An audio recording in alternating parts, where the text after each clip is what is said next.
नमस्ते।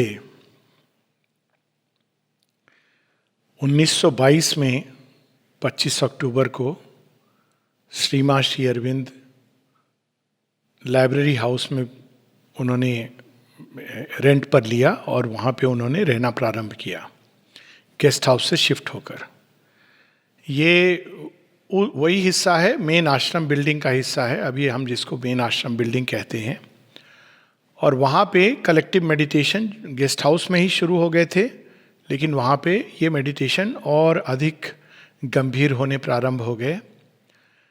हालांकि श्री माँ उस समय सामने नहीं आई थी, पीछे रहती थी। श्री अरविंद अक्सर श्री माँ के पास भेजते थे कुछ शिष्यों को जिनको कोई कठिनाई होती थी या विशेष रूप से कुछ जानना चाह रहे थे। तो एक बात तो स्पष्ट हो रही थी कि श्री अरविंद धीरे धीरे बैकग्राउंड में जा रहे हैं किसी विशेष प्रयोजन से, और श्री माँ सामने आ रही हैं। श्री माँ क्या कर रही थी उस समय? उस समय वे एक देव सृष्टि की रचना कर रही थी। देव सृष्टि हम इस प्रकार से समझें कि श्री अरविंद ने ओवर माइंड को देवभूमि बताया है। देवभूमि यानी वहाँ पहली बार ये जो देवता हैं, जो उच्चतम देवता हैं, मन की भूमि से परे या मन की भूमि के उच्चतम शिखर पर, ये वे देवता हैं जो सूर्य के प्रकाश में प्रकट होते हैं। हम इनको इस प्रकार से देखें कि सूर्य अगर सुपर माइंड है, सुपर माइंड के अंदर ये सभी देवता उस एक के भिन्न भिन्न एस्पेक्ट के रूप में उनका दर्शन होता है। किंतु ओवर माइंड में ये भिन्न भिन्न एस्पेक्ट एक एक देवता के रूप में प्रकट होने लगते हैं। यानी अगर हम अपने भारतीय उसके अनुसार देखें, हिंदू पद्धति के अनुसार, तो श्री कृष्ण उस एक के अंदर आनंदमय के रूप में प्रकट होंगे। लेकिन अगर हम एक कदम नीचे अगर इस ओवर माइंड की भूमि पे के पास आ जाएं, तो वहाँ वो अलग से एक आनंदमय देव हैं। वहीं पर ब्रह्मा अगर उस एक के अंदर इन्फिनिट एग्जिस्टेंस, अनंत विस्तार के रूप में, सत्ता के रूप में अगर विद्यमान हैं, तो यहाँ पर वो सृष्टिकर्ता, जो जितने भी सत्ताधारी जीव हैं उन सबको सत्ता प्रदान करना, ये ब्रह्मा का कार्य है। उसी प्रकार से विष्णु जो चेतना के रूप में उस एक के अंदर विद्यमान हैं, जैसे ही हम ओवर माइंड की भूमि पर आते हैं तो वहाँ वो चेतना के स्वामी हैं, जो सब चीज़ों को एक साथ जोड़कर एक सूत्र में बांधना। इसलिए वे कई बार वे धर्म के लिए, धर्म यानी वह सत्य जो सब चीज़ों को एक सूत्र में बांध कर रखता है, ग्रेट प्रिजर्वर, और हर चीज़ को आगे ले जा, हर चीज़ों का बैलेंस, समन्वय बना के रखना, ये ब्रह्मा का कार्य है, ये विष्णु भगवान का कार्य है। और शिव जो चेतना का जो तपस एस्पेक्ट है, जिसके द्वारा वो लॉर्ड ऑफ तपस्या है, जो तपस के द्वारा सारी सृष्टि को संहार भी करते हैं और उसको नवीन रूप प्रदान करने के लिए तैयार करते हैं, वह इस भूमि पर शिव के रूप में प्रकट हैं। तो उस एक के अंदर ये सारे पक्ष एक साथ विद्यमान हैं, लेकिन ओवर माइंड में वो पक्ष अलग अलग रूप से कार्य करना प्रारंभ कर देते हैं। लेकिन अलग कार्य प्रारंभ होते हुए भी वे पूरी तरह एकत्व को जानते हैं, एक से जुड़े हुए हैं। हम इस प्रकार से, जैसे अगर हम सुपर माइंड को, जो ईश्वर की सत्य चेतना है, जिसके अंदर कोई किसी प्रकार का विभाजन नहीं है, अगर हम उसको सुपर माइंड कहें, सूर्य को, तो उसका चारों तरफ जो इमीडिएट चारों तरफ जो उसका सौर ऊर्जा मंडल है, जो प्रचंड है, जो सूर्य से जुड़ा हुआ है, हम उसको ओवर माइंड की भूमि कह सकते हैं। वहाँ भी एकत्व है, किंतु अनेकत्व की ओर एक का कदम बढ़ना प्रारंभ हो गया है। और अगर सुपर माइंड की हम उच्चतम भूमि पर जाएं, तो वहाँ अनेकत्व एकत्व की ओर पूरी तरह जाना प्रारंभ हो गया है। तो सुपर माइंड वो भूमि है जो एक को अनेकत्व की ओर लाने में सहायक होती है, यानी भगवान की वो भूमि जहाँ वो एक भी हैं और अनेक भी हैं, दोनों ही हैं। तो ओवर माइंड जो उच्चतम संभावना है मनुष्य की, वो उन्होंने प्रेसिपिटेट करना धरती पर प्रारंभ कर दिया था। इसका अर्थ ये होता, ओवर माइंड क्या करता है, प्रत्येक देवता वहाँ अपना एक विस्तार से अपना एक साम्राज्य स्थापित करता है और बनाता जाता है। उसी से बहुत सारे देवता निकलते जाते हैं, अनेकों अनेकों अनेकों, जो सृष्टि में कार्य करते हैं। और यदि मनुष्य ओवर माइंड के देवताओं के समकक्ष हो जाता है, तो इसका मतलब है कि अगर मान लीजिए उसके अंदर तर्क की शक्ति है, तो तर्क की शक्ति, एक रीजनिंग पावर, एक अद्भुत ऊंचाई तक, अपनी एब्सोल्यूट हाइट तक जहाँ रीजन जा सकता है वहाँ चला जाएगा। यदि उसके अंदर प्रेम की शक्ति है तो प्रेम अपने एब्सोल्यूट को प्राप्त कर लेगा। यदि उसके अंदर बल है तो वो बल क्षमता अपने उस एब्सोल्यूट को प्राप्त कर लेगी। यदि उसके अंदर सामंजस्य का भाव है तो वो सामंजस्य की शक्ति अपने अल्टीमेट को प्राप्त करेगी। तो ये एक ओवर माइंड, एक देवताओं का मनुष्य के ऊपर इंटेलिजेंस है, तो ह्यूमन इंटेलिजेंस अपनी अल्टीमेट डिवाइन इंटेलिजेंस की संभावना को प्राप्त करेगी। लेकिन उसमें और अन्य देवताओं में पूरा समन्वय वो केवल सुपर माइंड में संभव है। इसलिए श्री अरविंद सुपर माइंड को परफेक्शन भी कहते हैं। पूर्णता से अर्थ है कि ना केवल प्रत्येक गुण का अपने चरम सीमा पर, ह्यूमन एक लिमिटेड बीइंग है, लेकिन लिमिटेड बीइंग है, इसका स्रोत कहाँ है? जो हम लोगों ने पहले भी देखा कि माँ बताती हैं और श्री अरविंद इसकी पुष्टि करते हैं कि उस भूमि से मनुष्य आया है जहाँ ओवर माइंड सुपर माइंड के बीच में जा रहा है। तो ये अंदर जा रहा है, वहाँ से बिल्कुल जहाँ से जुड़ा हुआ है, उस बॉर्डर पे उन्होंने मनुष्य के प्रोटोटाइप को देखा था। तो ये वो भूमि है जहाँ तक उठना मनुष्य के लिए मनुष्योचित है।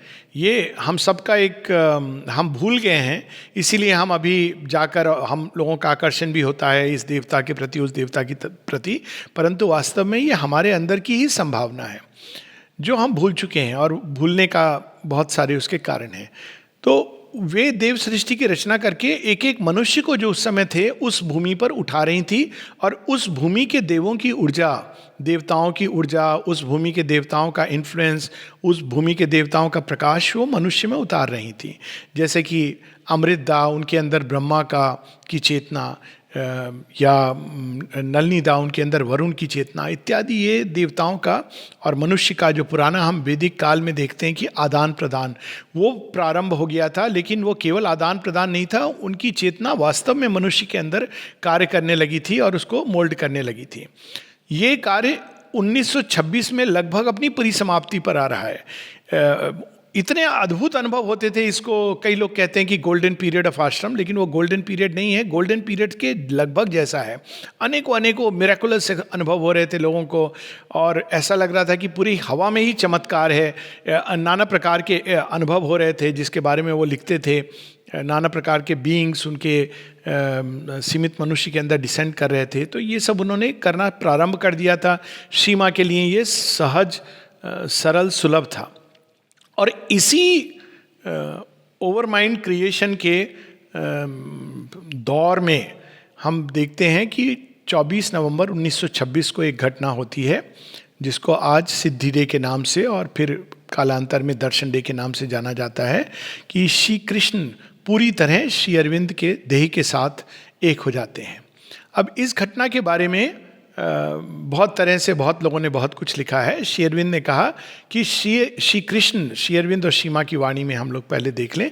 श्री अरविंद बताते हैं कि इसका अर्थ था कि ओवर माइंड की जो सृष्टि है, ओवर माइंड की जो गॉड हेड है, अधिष्ठात्री गॉड हेड, जो अब तक सृष्टि चली है, अब तक इसका विकास हुआ है, ओवर माइंड यानी देवभूमि के अंतर्गत हुआ है। और इस पूरी देवभूमि किनके अधीन है? श्री कृष्ण के अधीन है। तो श्री कृष्ण ने अवतार लेके इस भूमि पर अपना स्थान ग्रहण किया था और वहाँ से वो पूरी सृष्टि की को नियंत्रित कर रहे थे। वरना ओरिजिनली वो कौन है? वो आनंदमय है, यानी उस एक के अंदर वो एक का आनंदमय पक्ष का प्रतिनिधित्व करते हैं।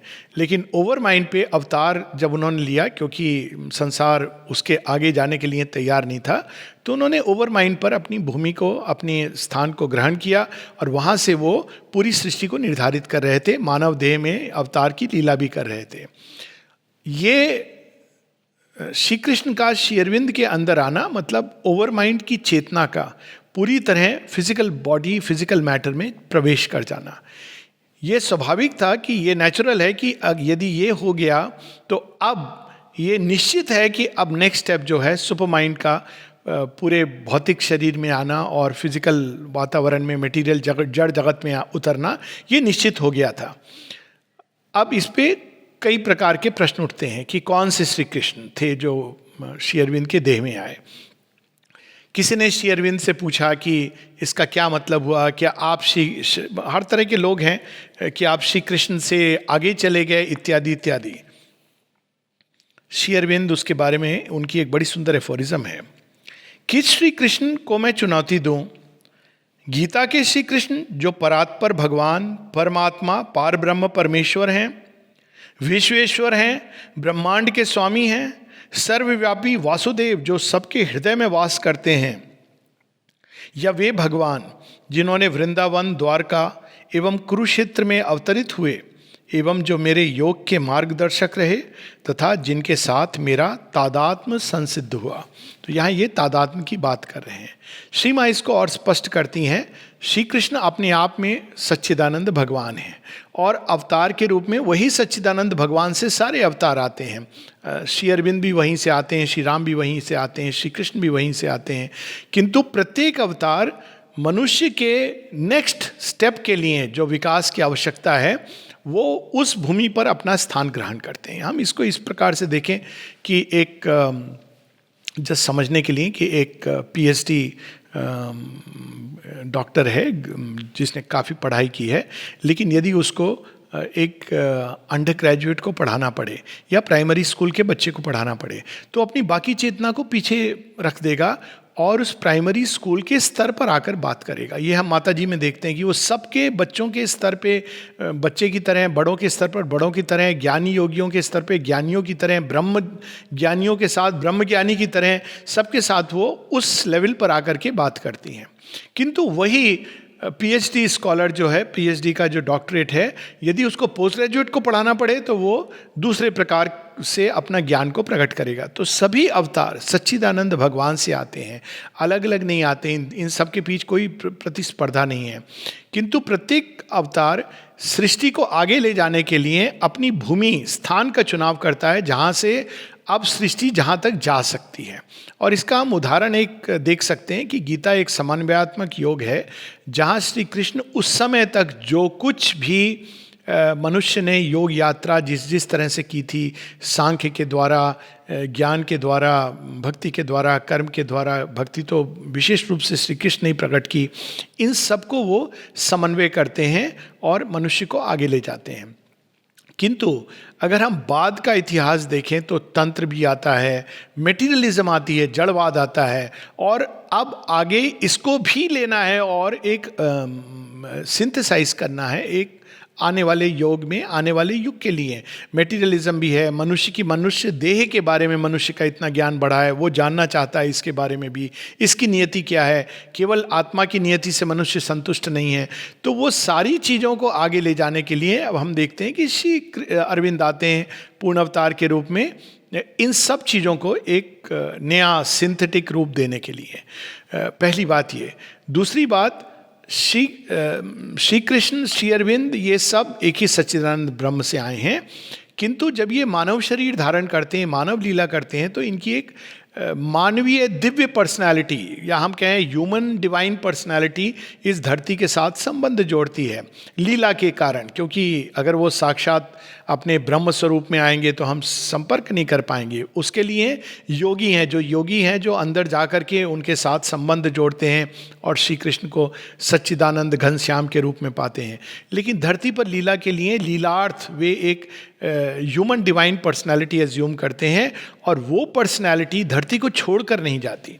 इवन जब वे शरीर को त्याग देते हैं तो उनकी जो ह्यूमन डिवाइन पर्सनालिटी है वो धरती पर रहती है और मार्गदर्शन करती है आने वाले युगों तक, जब तक उस मनुष्य को मार्गदर्शन की आवश्यकता है। हम देखते भी हैं श्री राम के जीवन में, श्री कृष्ण के जीवन में, बुद्ध के जीवन में, कि क्राइस्ट के जीवन में, कि वे चले जाने के बाद भी अनेकों अनेकों ऐसे लोग हैं जिनके चेतना में योग के द्वारा या कृपा के द्वारा ये अलग अलग अवतार प्रकट होते हैं, उनके जीवन में मार्गदर्शन करते हैं, आगे ले जाते हैं। फिर एक समय आता है जब सृष्टि को एक कदम और आगे की जरूरत है, तब वो अवतार रहते हैं किंतु नेक्स्ट अवतार आ जाते हैं। और कई बार वो जो पुराने अवतार, जो पहले के अवतार थे, वो आगत युग के अवतार को, अपने आप को, अपनी चेतना को उनके साथ मिलाते हैं। ये चेतना को एक करने की बात हम देखते हैं कि परशुराम और श्री राम के बीच में, या परशुराम और श्री कृष्ण के बीच में इस तरह की कथाएं आती हैं। श्री राम भी कहते हैं जब कई चीज़ें अधूरी रह जाती हैं, कुछ लोगों की विशेज़ हैं, एस्पिरेशंस हैं, वो कहते हैं कि मैं इस अवतार में नहीं, क्योंकि मैंने मर्यादा पुरुषोत्तम का रूप धारण किया है, लेकिन कृष्ण अवतार में मैं ये फुलफिल करूँगा। तो वही चेतना जो राम के रूप में प्रकट हुई, एक ह्यूमन पर्सनालिटी, वही श्री कृष्ण के रूप में आगे जाती है। और वही चेतना जो श्री कृष्ण के रूप में प्रकट हुई और धरती को एक ह्यूमन डिवाइन पर्सनालिटी, जिसको हम श्री कृष्ण के पर्सनालिटी के रूप में जानते हैं, व्यक्तित्व के रूप में, वो अब श्री अरविंद के अंदर उतर आती है, यानी श्री अरविंद के साथ एक हो जाती है। एक दृष्टि से देखें तो इसके 2-3 अर्थ निकलते हैं। पहला, श्री अरविंद के व्यक्तिगत योग की ये परिसमाप्ति है। किस प्रकार से श्री अरविंद का निर्वाण अनुभव तो खैर लेले महाराज के संपर्क में, हालांकि वहाँ भी वो श्री अरविंद कहते हैं by the grace of Krishna और काली, तो उस समय भी उन्होंने ये अनुभव किया था। उन्होंने जब अंतर्यामी वासुदेव का ही अनुभव किया था, जब लेले ने कहा कि आगे तुम क्या अंदर से मार्गदर्शन रिसीव कर सकते हो, श्री अरविंद ने कहा हाँ बिल्कुल। तो लेले महाराज ने कहा अब तुम उन्हीं मार्गदर्शक का अनुसरण करो। तो मार्गदर्शन कौन थे? Eminent divine Shri Krishna. तो निर्वाण की अवस्था में जिनको उन्होंने प्राप्त किया था, वो अंदर में अंतर्यामी श्री कृष्ण ही है, जो इमिनेंट गॉड हेड है। फिर वो जब जाते हैं जेल के अंदर, तो वो वासुदेव के रूप में उन श्री कृष्ण को विश्व चेतना, विश्वेश्वर के रूप में प्राप्त करते हैं, और उनके साथ उनका संपर्क होता है, उनकी वाणी सुनते हैं, उनका दर्शन करते हैं, इत्यादि इत्यादि। उनको विश्वव्यापी भगवान के रूप में देखते हैं। और फिर हम आगे जैसे जैसे श्री अरविंद की यात्रा बढ़ती जाती है, तो वो कृष्ण और काली के रूप में साइन भी करते हैं। काली कौन है? श्री कृष्ण ही हैं, जिन्होंने ये, या हम ये कह सकते हैं कि श्री कृष्ण कौन है? काली ही हैं, जिन्होंने श्री कृष्ण का रूप धरा है। ये श्री महाभागवत पुराण में आता है, परंतु उस कथा में अभी हम नहीं जाएंगे। तो इस प्रकार से हम देखते हैं कि श्री कृष्ण के साथ श्री अरविंद का जो संबंध जुड़ता है 1908 के प्रारंभ में, निर्वाण के अनुभव के साथ ही, क्योंकि वो इमिनेंट गॉड हेड जिनका वो मार्गदर्शन स्वीकार करते हैं, वो श्री कृष्ण ही हैं। वो चलते चलते चलते धीरे धीरे धीरे इतना निकट घनिष्ठ होता जाता है कि 1926 में, 24 नवंबर 1926 में पूरी तरह उनका तादात्म्य हो जाता है। यानी अब भौतिक शरीर में, वरना चेतना के स्तर पर मीराबाई ने पाया, और भी कई संत हुए मेडिवल एज के, जिन्होंने चैतन्य, जिनके अंदर अंश अवतार भी होता था, इन सब ने कहीं ना कहीं श्री कृष्ण की चेतना के साथ संपर्क हुआ, उनको कहीं ना कहीं प्राप्त किया अपने अंदर। लेकिन श्री अरविंद अब उनमें और श्री कृष्ण में, इवन भौतिक देह में, कोई भेद नहीं रहा। तो एक प्रकार से उनका योग जो श्री कृष्ण के द्वारा प्रारंभ हुआ था, वो अपनी परिसमाप्ति पर चला जाता है। श्री कृष्ण का एक कार्य जो था सनातन धर्म को उठाना, भारतवर्ष, भारत भूमि के लिए कार्य करना, ये कार्य भी श्री अरविंद ने पूरा कर दिया था। सनातन धर्म के जो सारे सत्य हैं, उन्होंने Veda, Upanishad, Gita, essays on the Gita, foundations of Indian culture, इन सब के द्वारा प्रकट कर दिया था, आर्य की राइटिंग्स के द्वारा मनुष्य के लिए। साथ ही उनका जो ये था कि भारतवर्ष का उत्थान, तो उन्होंने भारतवर्ष को के अंदर ना केवल ऐसा प्राण फूंक दिया था, बल्कि उनके बीच में माँ भारती को स्थापित कर दिया था। तो ये भी निश्चित हो गया था कि अब माँ भारती का प्रकट होना, उनका मुक्त होना, आगे बढ़ना, इसको कोई रोक नहीं सकता है। तो ये उनके व्यक्तिगत योग की एक लेवल पे परिसमाप्ति है। इसलिए इसको हम ये भी कह सकते हैं कि श्री अरविंद की सिद्धि, पूर्णता जो उन्होंने प्राप्त की। लेकिन अब इसके बाद श्री अरविंद निश्चित हो जाते हैं कि वे तो इसके आगे अतिमानस का स्वप्न लेकर के आए हैं। ये एक बहुत महत्वपूर्ण कदम है। इसका अर्थ ये भी हुआ कि अब ओवर माइंड पूरी तरह फिजिकल बॉडी में उतर गया है, लेकिन वे अब इसके आगे का कदम जो उनको प्रकट करना है, वो लेकर के आए हैं। और अब चूंकि श्री कृष्ण और वे एक हो गए हैं, ये भी हम कह सकते हैं कि पूरी तरह अब श्री कृष्ण की स्वीकृति मिल गई है, उनका सहयोग मिल गया है। तो अब श्री अरविंद अपने अंदर जो अभिप्सा को लेके आए हैं, या हम ऐसे भी कह सकते हैं कि स्वयं सच्चिदानंद भगवान, उन्होंने श्री अरविंद का रूप धारण करके अब सृष्टि को एक कदम आगे ले जाने का प्रयास वो करेंगे। ये एक स्टैम्प पड़ गया था कि अब ये होगा ही होगा, कितने भी वर्ष लगें, जो भी समय हो, इसके बिना ये संभव तो था लेकिन निश्चित नहीं था। ये निश्चितता 24 नवंबर 1926 को आ जाती है कि अब अति मानसिक सृष्टि होगी ही होगी। इस बीच श्री माँ जो कार्य कर रही थी, जिसके अंतर्गत हम देखते हैं कि स्वयं श्री कृष्ण श्री अरविंद एक हो जाते हैं, देव सृष्टि की उन्होंने रचना कर डाली थी। और इस देव सृष्टि की रचना करके वो श्री अरविंद के पास जाती हैं और बताती हैं कि ये सारी देव सृष्टि की रचना हो गई है।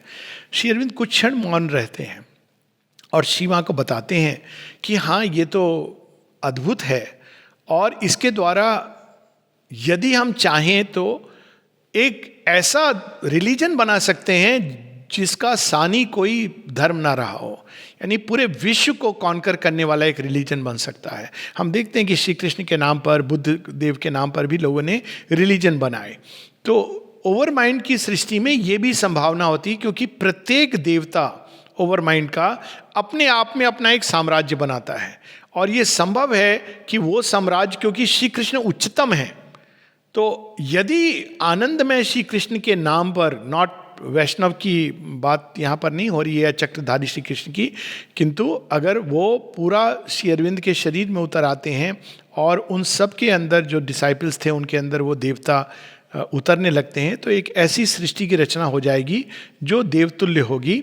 लेकिन अब वहीं पर ओवर माइंड की बात होती है कि ओवर माइंड में प्रत्येक देवता अपने आप में एब्सोल्यूट है, लेकिन अज्ञान की संभावना कहीं ना कहीं प्रवेश करने लगती है, क्योंकि जैसे ही वो ओवर माइंड से एक कदम नीचे आते हैं, अज्ञान का प्रवेश कहीं ना कहीं प्रारंभ होना शुरू हो जाता है। हायर माइंड के अंदर वो क्रिस्टलाइज हो जाता है और ह्यूमन माइंड की भूमि से अज्ञान प्रारंभ होता है और धीरे धीरे जाकर अचेत अंधकार में जाता है। इसीलिए श्री अरविंद इस प्रकार की सृष्टि से संतुष्ट नहीं है। हम लोग जैसे अब इसको ऐसे भी देखें कि ह्यूमन बीइंग्स जब किसी सृष्टि की बात सोचते हैं, एक आइडियल वर्ल्ड की, तो वो एक सात्विक जगत की बात सोचते हैं, एक या अगर हम इंग्लिश में कहें एक रैशनल ऑर्डर, एक ऐसा जगत जिसके अंदर सब लोग प्रबुद्ध हैं, अपने विवेक से कार्य कर रहे हैं, अपने आप वो जो करना चाहिए वो कर्म कर रहे हैं, सात्विक एक बैलेंस लाइफ का, सात्विक सामंजस्य, सात्विक सुख इत्यादि। किंतु इस प्रकार की सोसाइटी जो पास्ट में हुई थी वो कोलैप्स कर गई थी। एक समय आता है, 1000 साल शायद या 2000 वर्ष, वो अच्छी रहती हैं, लेकिन धीरे धीरे सत्व तमस की ओर जाने लगता है और वो कोलैप्स कर जाती हैं। ओवर माइंड सृष्टि हो सकता है 10,000 वर्ष बाद, किंतु एक समय के बाद वो कोलैप्स करनी शुरू होगी, क्योंकि ये जो एम्पायर होगा प्रत्येक देवता का और दूसरे देवता का, इन दोनों के बीच में कहीं ना कहीं असंतुलन और असामंजस्य प्रारंभ हो जाएगा। ये भी चीज़ हम लोग आश्रम के कंटेक्स्ट में बड़े इंटरेस्टिंग ढंग से देखते हैं। यदि हम एक से एक दिग्गज हैं यहाँ, ये ऐसे ऐसे साधक जिनकी अगर ये बाहर चले जाते तो प्रत्येक साधक की भगवान के रूप में, गुरु के रूप में पूजा होती, और ये साधक अपने आप में बहुत उच्च कोटि के, किंतु इसी योग में एक दूसरे साधक, वो भी जो उच्च कोटि के हैं, इन दोनों के बीच सामंजस्य नहीं है। और ये सामंजस्य इसलिए नहीं है क्योंकि इवन ओवर माइंड क्रिएशन में ये सामंजस्य कहीं ना कहीं एक हल्का सा असंतुलन हो जाता है, किंतु श्री माँ का प्रेम इन सबको बांध कर जोड़ कर रखता है। तो श्री अरविंद ये पूरी संभावना जानते थे, श्री माँ भी इसको जानती थी। वे चाहती थी पहले देव सृष्टि आए फिर हम आगे बढ़ें, किंतु इसका अर्थ होता कि इस काम को एक लंबे समय तक टाल देना, और श्री अरविंद ऐसा नहीं चाहते थे। तो श्री माँ उनसे जब कहती हैं, श्री अरविंद के मौन को वो समझ जाती हैं और वो जाके 2 घंटों में इस पूरी सृष्टि को मिटा देती हैं। ये श्री माँ की अद्भुत बात है, ये कहानी और श्री माँ के सारे जीवन की जितनी भी घटनाएं हैं, हम श्री अरविंद श्री माँ में एक चीज़ बड़ी अद्भुत देखते हैं। श्री अरविंद के अंदर त्याग, सब कुछ त्याग करने को तैयार हैं वो, उस एक लक्ष्य के लिए जो उन्होंने उनके हृदय में जो प्रकट हुआ है। वही श्री माँ में हम देखते हैं कि श्री माँ के लिए पूरे पास्ट को एक क्षण में मिटा देना, मानो वो था ही नहीं। जब वो आती हैं जापान से फ्रांस, तो हम देखते हैं कि उनकी I belong to no nation, no civilization, पूरे पास्ट को मिटा करके आती हैं। ये श्री माँ के अंदर बहुत ही प्रेरणादायक है। 2 घंटे के अंदर वो उस ओवर माइंड सृष्टि को पूरी तरह मिटा देती हैं। और देवताओं का संबंध रहता है मनुष्य के अंदर, लेकिन इस प्रकार से जो देव सृष्टि होने वाली थी उसकी जगह वो दिव्य सृष्टि की ओर। देव सृष्टि और दिव्य सृष्टि में ये एक कदम का अंतर है, लेकिन वो कदम का अर्थ ये है कि देव सृष्टि बहुत सुंदर है, दिव्य है एक सेंस में, क्योंकि प्रत्येक उसमें जो बीइंग है वो दिव्य है, लेकिन वो एक उसके अंदर एक संभावना है कालांतर में उसके कहीं ना कहीं विघटन होने की। और दिव्य सृष्टि के अंदर ये संभावना पूरी तरह निर्मूल हो जाती है, उसके अंदर कोई त्रुटि की कोई संभावना नहीं है, वो पूर्णता है।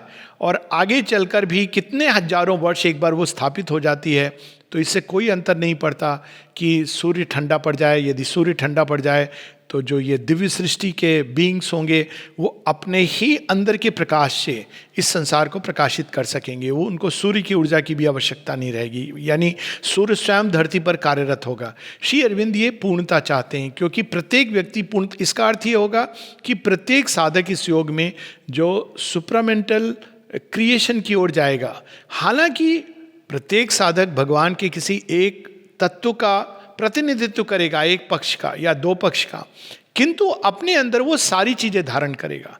इसीलिए हम ये भी देखते हैं कि जो चातुर्वर्ण है जो श्री कृष्ण एस्टैब्लिश करते हैं वो समाप्त होता है, क्योंकि आने वाले युग में ये चारों वर्ण प्रत्येक के अंदर धारण होने वाले हैं। इसकी बात हम लोगों ने रिकॉर्ड ऑफ योगा में की भी थी कि अब जो आने वाला युग है उसमें प्रत्येक व्यक्ति को अपने अंदर ब्राह्मणत्व यानी सीकर आफ्टर नॉलेज, जिसको माँ कहती हैं फॉर द माइंड नॉलेज, अपने अंदर क्षात्रत्व यानी सीकर आफ्टर स्ट्रेंथ, ये होना चाहिए, फोर्स एंड स्ट्रेंथ। और वैश्यत्व यानी उसके अंदर लव, हार्मनी, ब्यूटी, इसका भी भाव होना चाहिए। और शूद्र तत्व यानी सेवा का भाव। ये चारों चीज़ें प्रत्येक के अंदर होनी चाहिए, क्योंकि अब अलग अलग रूप में जो समाज का एक विभाजन था जो एक प्रयोजन से किया गया था, जिसमें अभी हम लोग नहीं जा रहे हैं, उसको तोड़ डाला गया है। अब जो समाज आएगा उसमें प्रत्येक मनुष्य के अंदर ये सब आना है। इसीलिए एक प्रकार से हम देखते हैं कि अगर हम देखें तो कई लोग कहते हैं कि पुराना भारतीय जो सनातन धर्म था उसके सत्य चले गए। नहीं, सनातन धर्म कभी डिस्ट्रॉय नहीं हो सकता है, लेकिन वो नया रूप लेकर के सामने आने वाला है।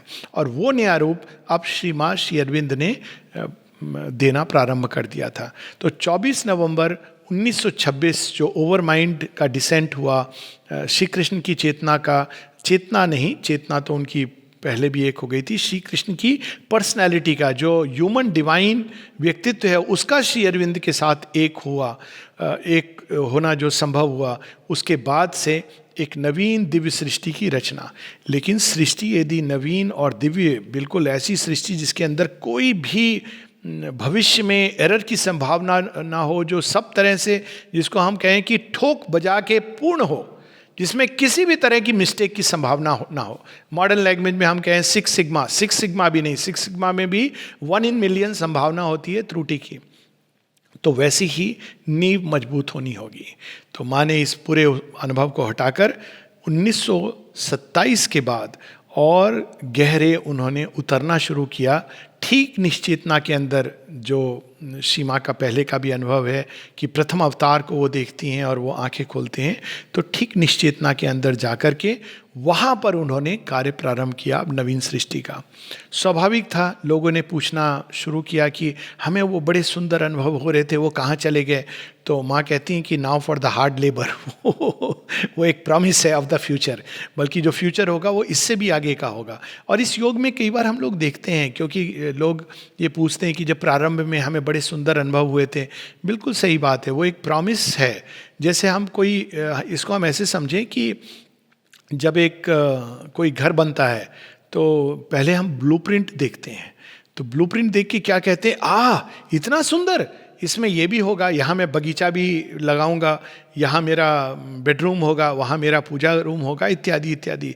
और हम पूरे घर का एक मानचित्र अपने अंदर बना लेते हैं, उससे बहुत प्रसन्न होते हैं। लेकिन एक मानचित्र अंदर में आना और भौतिक स्तर पे घर बनने में बहुत अंतर है। जब उसकी खुदाई प्रारंभ होती है, जब मिट्टी, ईंट, सीमेंट इत्यादि को जुटाना पड़ता है, धन का व्यय होता है, समय का व्यय होता है, ऊर्जा का व्यय होता है, तो वो एक कठिन मार्ग प्रारंभ होता है।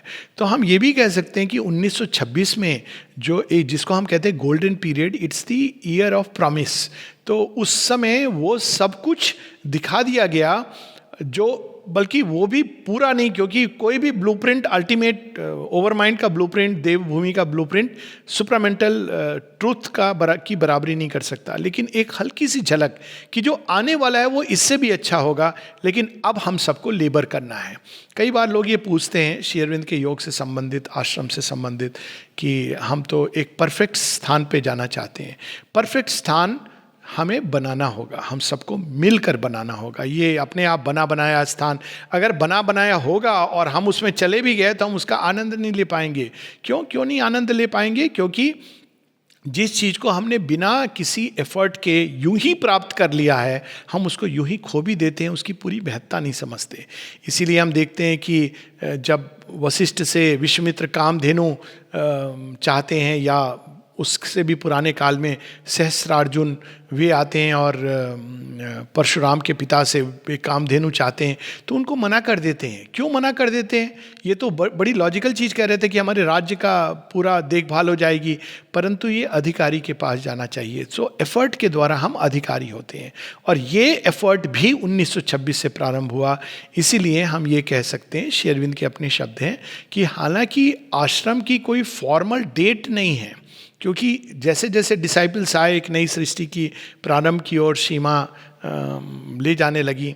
किंतु अगर कोई डेट फिक्स करनी है तो वो 24 नवंबर 1926 है। सो पहली घटना उस दिन ये हुई कि श्री कृष्ण की personality, human divine personality Shri Arvind के साथ एक हो गई। दूसरी घटना ये हुई कि उस समय से आश्रम, इस सेंस में श्री अरविंद स्पष्ट करते हैं कि मुझे ये शब्द, कोई भी शब्द पसंद नहीं है कोई इस प्रकार के ग्रुप के लिए, क्योंकि उससे एक कल्ट, सेक्ट, रिलीजन की भावना आने लगती है। किंतु ये आश्रम अन्य आश्रमों से अलग है। श्री अरविंद कहते हैं यहाँ आश्रम शब्द में श्रम जुड़ा है, एक लेबर है, एक अलग प्रकार का लेबर है। तो हमको इसको एक श्रम के रूप में देखना चाहिए। किस श्रम के रूप में? एक दिव्य सृष्टि के श्रम के रूप में। जब ये दिव्य सृष्टि संपूर्ण हो जाएगी, ऑलरेडी उस दिशा में है और उसका प्रभाव मनुष्यों पे पड़ना शुरू हो गया है। नलिनीदायक एक जगह लिखते हैं कि जो कुछ आश्रम में होगा, जिस प्रकार से हमारा व्यवहार होगा, जिस प्रकार से हम देखेंगे जीवन को, वही भारतवर्ष में और विश्व में कहीं ना कहीं संक्रमण के रूप में, वाइब्रेशन, स्पंदन के रूप में वो जाएगा। तो आश्रम के पास इस प्रकार की जिम्मेदारी श्री माँ ने यहाँ पे प्रारंभ की, एक नई सृष्टि की रचना। तीसरी चीज़ जो होती है, जो सबसे अद्भुत है और सबसे इम्पॉर्टेंट है, कि उस दिन के बाद से श्री अरविंद, जया देवी बड़े सुंदर ढंग से कहती हैं कि मैं जब जाती हूँ, वो रोज़ जाती थी श्री अरविंद के पास माला लेकर के, लेकिन 26 नवंबर के बाद जब वो अगले दिन जाती हैं तो द्वार बंद थे, सब कुछ बदल गया था, लेकिन सब कुछ नवीन रूप से शुरू हो गया था, और वो द्वार के बाहर माला छोड़ करके आ जाती हैं। उसके बाद से सारा जो आगे का कार्यभार है पूरी तरह श्री माँ को श्री अरविंद सौंप देते हैं, और अब वो सुप्रामेंटल क्रिएशन की ओर पूरा अपना ध्यान, ऊर्जा, तपस्या, साधना उस दिशा में लगा देते हैं। एक और छोटी सी घटना हुई उस दिन नहीं, उसके 2 दिन बाद, जिसके बारे में बहुत अधिक चर्चा नहीं होती। 26 नवंबर 1926 को अमृत तत्व की चेतना, यानी ओवर माइंड क्रिएशन आ गया, अब उसके साथ जुड़ा हुआ है अमृत तत्व। अमृत तत्व की चेतना भी धरती पर उतरी, और श्री माँ ने इसका केवल चंपकलाल जी और एक और कोई थी उनके पास, शायद दत्ता दी थी, केवल इन दोनों को ये मेंशन किया। इसकी बात अमल किरण अपनी पुस्तक दी मदर पास्ट प्रेजेंट फ्यूचर में करते हैं, और कहते हैं कि बहुत सारे आश्रमाइट को इसके बारे में नहीं मालूम था, ये कोई चर्चा का विषय नहीं था। लेकिन चंपकलाल जी ने इसकी पुष्टि की कि हाँ, अमृत तत्व की चेतना भी उतर आई थी 26 नवंबर को। इसका अर्थ ये हुआ, ये नहीं कि हम लोग अमृत तत्व से समझते हैं हमारे शरीर का अमर हो जाना, किंतु इसका अर्थ ये हुआ कि जो भी सूक्ष्म जगत तक जो फिजिकल कॉन्शियसनेस है, उसके अंदर अमृत तत्व का आ जाना। यानी कोई भी शक्ति बिना अपनी स्वेच्छा के वो जो फिजिकल कॉन्शियसनेस है, जो भौतिक चेतना है अवतार की, श्री अरविंद की, वो अब विड्रॉ नहीं करेगी। अगर वे चाहें खुद तो वो एक अलग बात है। इसीलिए 24 नवंबर के समय कुछ लोगों के ऐसे उद्गार प्रकट हुए, उसमें ये था the lord has conquered death. जब श्री अरविंद से ये पूछा गया, श्री अरविंद ने कहा 3 चीज़ें के कारण मैं शरीर छोड़ सकता हूँ। एक, स्वेच्छा से, ये जानकर कि नहीं अभी ये काम पूरा नहीं हो सकता या इसको किसी अन्य ढंग से पूरा होगा, तब मैं शरीर छोड़ सकता हूँ, जो वास्तव में कारण बना, लेकिन उस वहाँ तक बाद में। दूसरा, अगर कोई एक्सीडेंट के कारण कोई अचानक ऐसी दुर्घटना हो जाती है, दुर्घटना के प्रति इम्यूनिटी नहीं थी। और तीसरी चीज़ वो बताते हैं कि एक्शन ऑफ एज, क्योंकि शरीर के ऊपर जो जरा का प्रभाव है इस पर अभी पूरी कॉन्क्वेस्ट नहीं हुई थी। तो ये 3 चीज़ें बची थी, वरना रोग इत्यादि जो अन्य कारण होते हैं, इवन विश, इन सब पर पूरी तरह श्री अरविंद श्री माँ का अधिकार हो गया था। ये बात हम लोग बाद में करेंगे। अभी हम लोग यहीं पर रुक करके थोड़ा सा पढ़ेंगे उस समय लोगों के जो अनुभव थे। लगभग शाम के 6 बजे के करीब सभी शिष्यों को बुला लिया गया था और वे सब आ गए थे। गोधूली की बेला थी।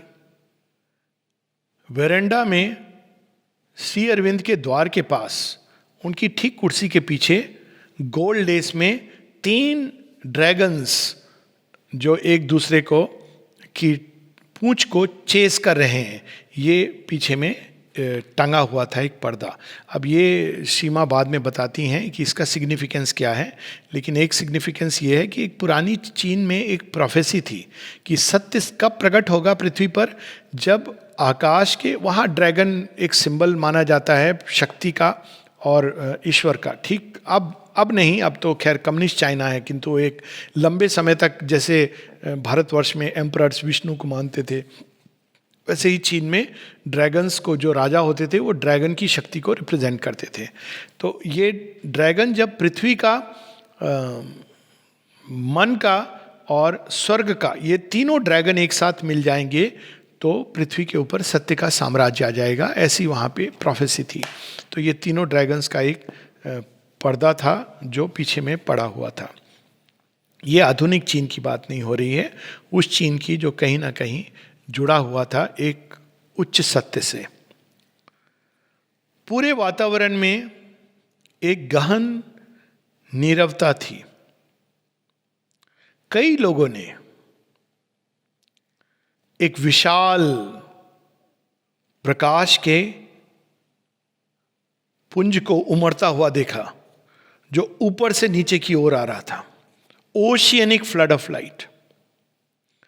वहां वे सब जो थे उनको सिर के ऊपर एक प्रकार का भार, बोझा, प्रेशर, भार भी नहीं, एक प्रकार का प्रेशर अनुभव हो रहा था। हम लोग परिचित हैं इससे, श्री अरविंद के योग में ये एक सेंट्रल एक्सपीरियंस है। पूरा वातावरण मानो एक विद्युत ऊर्जा से सरचार्ज था। उस नीरवता में, उस वातावरण में जो एकजुट हुई अभीप्सा से बना हुआ था, उस विद्युत की तरह चार्ज्ड वातावरण में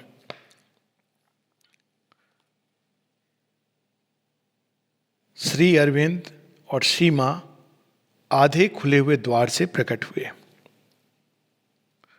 श्री मां ने पहले श्री अरविंद को आगे जाने के लिए कहा और श्री अरविंद ने इसी प्रकार के इशारे से श्री मां को आगे जाने के लिए कहा।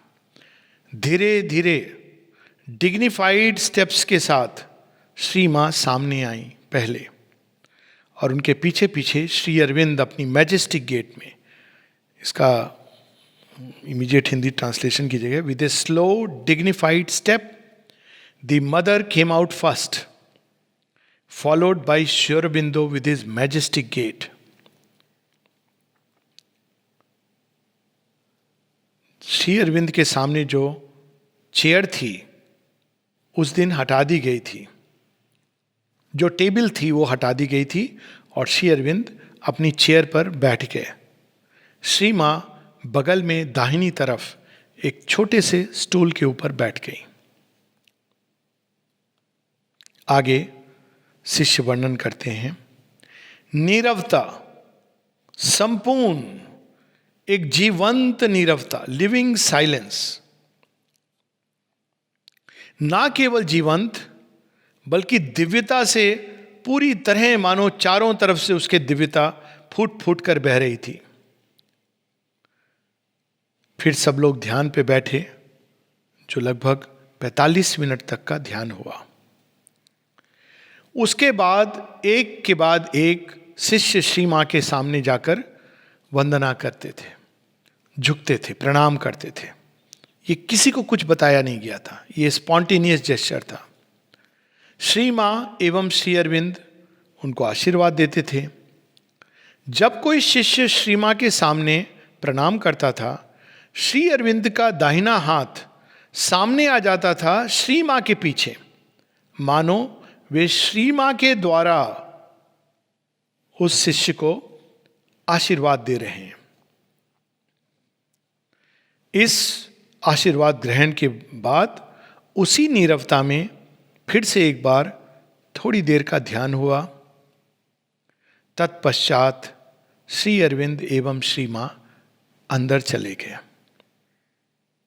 अचानक दत्तादी प्रेरणास्पद हो गई। दत्ता वही जो श्री मां की मित्र, जो फ्रांस से उनके साथ टोक्यो जाती हैं, क्योटो जाती हैं, जापान फिर आती हैं, मिस डोरोथी हॉटसन, जो यंग एज से श्री मां के साथ थी। वो इंस्पायर हो गई। उस नीरवता में उन्होंने कहा, ईश्वर इस भौतिक जगत में आ गए हैं। The lord has descended into the physical today. पुरानी जी उन 24 लोगों का नाम बताते हैं जिनको अब हम जानते हैं। 24 लोग थे उस दिन प्रेजेंट थे। उस दिन को सिद्धि दिवस के रूप में भी जाना जाता है, विक्ट्री डे के रूप में भी जाना जाता है 24 नवंबर 1926 को, और आश्रम के फाउंडेशन डे के रूप में भी जाना जाता है। बहुत वर्षों के बाद श्री मां ने बताया कि श्री अरविंद ने उस दिन सबको बुलाया एक अंतिम मीटिंग के लिए, अंतिम बार एक साथ मिलने के लिए। उसके पहले इवनिंग टॉक्स होती थी, रोज बैठते थे, कुछ बातें वार्तालाप होते थे, फिर उसके बाद ध्यान होता था।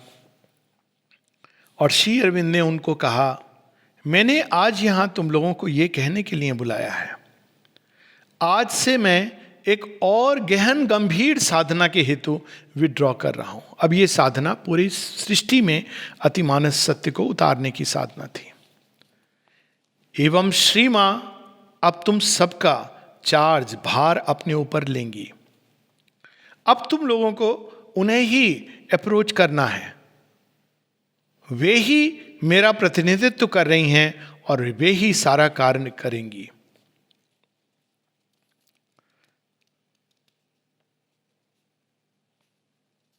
मुझे कुछ भी बताने की आवश्यकता नहीं थी।